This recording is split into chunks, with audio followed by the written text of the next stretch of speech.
산상수훈 상 세 번째, 나는 심령이 가난한 자인가 1. 읽을 말씀 마태복음 5장 1에서 3절. 주요 내용. 지난 시간에는 팔복이 그리스도인을 묘사하는 것이라는 것을 확인하였습니다.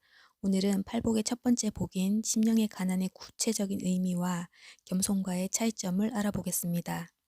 심령의 가난에 대한 본문인 마태복음 5장 3절에는 심령이 가난한 자로 되어 있는데, 이보다 먼저 저술된 누가복음은 단순히 가난한 자로 되어 있습니다. 이에 대해 데이비드 터너는 마태가 가난한 자들의 내적 성향에 초점을 맞춤으로써 예수님의 원래 의도를 더 정확히 했을 뿐이다 라고 했습니다. 그러므로 마태는 예수님의 말씀을 변개시킨 것이 아니라 그 의미를 바르게 드러낸 것입니다. 1. 심령의 가난은 구체적으로 어떤 것인가? 복음은 가난한 자들에게 주로 전파됩니다. 그리고 가난한 자들이 주로 구원을 받습니다. 그렇다고 부자들이 제외되는 것은 아닙니다. 부자라도 심령이 가난한 사람은 구원을 받습니다. 결국 중요한 것은 심령의 가난입니다. 그렇다면 이렇게 중요한 심령의 가난은 구체적으로 어떤 것일까요? 그것은 한마디로 자기의 실상에 대해서 눈을 뜬 것입니다. 즉, 자신의 죄와 내적 부패를 깊이 깨달은 상태를 뜻합니다. 심령의 가난이 이런 의미라는 결정적인 증거는 이사야 66장 2에서 4절입니다. 무릇 마음이 가난하고 심령에 통회하며 내 말을 듣고 떠는 자 그 사람은 내가 돌보려니와 소를 잡아 드리는 것은 살인함과 다름이 없이 하고 어린 양으로 제사 드리는 것은 개의 목을 꺾음과 다름이 없이 하며 드리는 예물은 돼지의 피와 다름이 없이 하고 분향하는 것은 우상을 찬송함과 다름이 없이 행하는 그들은 자기의 길을 택하며 그들의 마음은 가증한 것을 기뻐한즉 내가 말하여도 그들이 듣지 않고 오직 나의 목전에서 악을 행하며 내가 기뻐하지 아니하는 것을 택하였음이라 하시니라. 3절 이후에 나온 사람들은 여러 가지 종교적인 의무와 열심이었습니다. 그러면서 자기의 길을 택하고 마음은 가증한 것을 기뻐하고 하나님의 목전에서 악을 행하며 하나님이 기뻐하지 아니하는 것을 택하며 살았습니다. 그런데도 그들은 잘 믿는다고 생각하면서 마음이 가난해지지도 심령에 통회하지도 하나님의 말씀을 듣고 두려워 떨지도 않았습니다. 이것이 바로 심령이 부유한 사람의 상태입니다. 성경 안에서도 그런 자들을 볼 수 있습니다.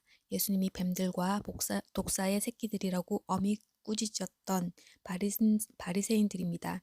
그들은 이사야 66장 3절 이후에 나오는 자들처럼 종교적인 의무를 열심히 행했고 겉으로는 의를 행했습니다. 그러나 속은 회칠한 무덤과 같았습니다. 그들은 자신의 실상을 모르고 의롭다고 믿었기 때문에 회개가 불가능했습니다. 그래서 구원받지 못하고 지옥불에 던져졌습니다. 그런데 교회 안에도 이런 사람들이 많습니다. 그 증거로 예수님은 라오디게아 교회 성도들에게 내가 말하기를 나는 부자라 부요하여 부족한 것이 없다 하나 내 공고한 것과 가련한 것과 가난한 것과 눈먼 것과 벌거벗은 것을 알지 못하는도다 라고 하셨습니다. 이들은 자신의 영적인 실상에 대해 철저히 눈이 먼 교회 안의 바리새인입니다. 이들은 물질적으로 부유하다는 것 때문에 자신들의 믿음에 아무 문제가 없다고 생각했습니다. 이런 착각은 현대 교회 안에도 만연되어 있습니다. 그러나 심령이 가난한 자는 정확히 이것과 반대되는 상태입니다. 그들은 종교적인 의무에 열심을 낸다고 바르다 생각하지 않습니다. 자기 마음을 살피고 자신의 죄와 내적인 부패를 깊이 인식하며 죄를 심상히 여기지 않습니다. 그래서 자신이 얼마나 영적으로 공고하고 가난한지 눈멀고 벌거벗은 자인지를 깊이 깨닫고 심히 근심하고 탄식하며 하나님께 심령으로 부르짖습니다.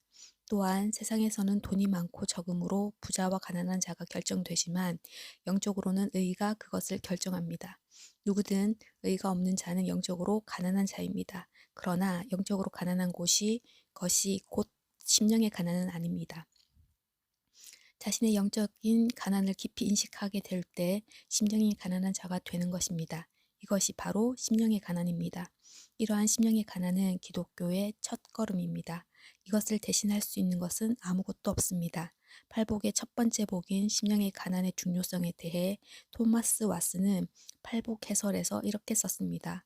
왜 그리스도께서 심령의 가난을 맨 앞에 두셨을까? 그 대답은 예수님께서는 심령 가난이 그 뒤에 오는 모든 다른 은혜들의 초보요, 기초가 된다는 사실을 보여주시려고 그렇게 하셨다는 것이다. 이것 없이 다른 은혜를 기대하는 이보다 차라리 뿌리 없이 열매가 자라나기를 기대하는 편이 낫다. 많은 이들이 기독교가 믿음으로 시작되는 줄 알지만 믿음 전에 회개가 있습니다. 그리고 회개보다 앞선 것이 바로 심령의 가난입니다. 그 증거로 팔복에 보면 심령의 가난 다음에 애통하는 자가 나옵니다. 이사야 66장 2절. 무릇 마음이 가난하고 심령에 동해하며 도 마찬가지입니다. 또한 성경의 심령의 가난과 동의어로 쓰인 것이 어린아이와 같다는 표현입니다. 심령이 가난한 자와 어린아이와 같은 자에게 약속된 복이 동일하기 때문입니다.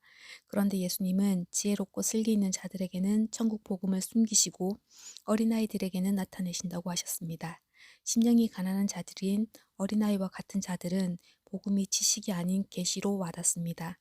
그래서 들은 것이 헛되이 흘려보내지 않고 회개하고 믿을 수가 있습니다. 그러므로 심령의 가난은 회개와 믿음보다 앞서는 것이며 모든 것의 열쇠입니다. 이를 통해 왜 어떤 사람들은 똑같이 설교를 들어도 회개하지 않고 믿지 않는지 알 수 있습니다. 그들의 심령이 가난하지 않기 때문입니다. 그러므로 심령이 부유하게 되는 것보다 더 치명적이고 무서운 것은 없습니다. 그것은 저주이며 예수님이 말씀하신 복과 정확히 반대되는 것입니다. 그러므로 이 말씀으로 자신을 살펴보고 심령이 가난한 자가 되어 산상수훈과 함께 진짜 새 출발하시기 바랍니다. 2. 심령의 가난과 겸손한 마음. 물이 아래로 흐르듯 모든 은혜는 겸손한 자에게로 향합니다. 구원의 은혜도 마찬가지입니다. 따라서 구원을 받으려면 자신의 실상을 보고 마음이 겸손해져야 합니다. 그런데 많은 사람들이 심령의 가난을 겸손으로 오해합니다. 이 둘은 밀접한 관련이 있지만 같은 것은 아닙니다. 토마스 왓슨은 심령의 가난이 겸손의 동기가 된다고 생각하는데, 왜냐하면 사람이 그가 그리스도가 필요한 것을 알고 그가 어떻게 값없는 은혜의 자비 때문에 살고 있는가를 알게 될 때 이것이 그를 겸손하게 만들기 때문이라고 했습니다. 그러므로 심령의 가난은 뿌리이고 겸손은 그 열매입니다. 겸손은 주제 파악을 한 것에 지나지 않기 때문에 공로나 자격이 될 수 없습니다. 따라서 우리는 바울처럼 모든 것이 하나님의 은혜라고 고백하며 오직 하나님께만 영광을 돌리고 점점 더 겸손해져야 합니다. 나눔과 적용. 심령의 가난은 자신의 실상에 눈을 뜬 것입니다.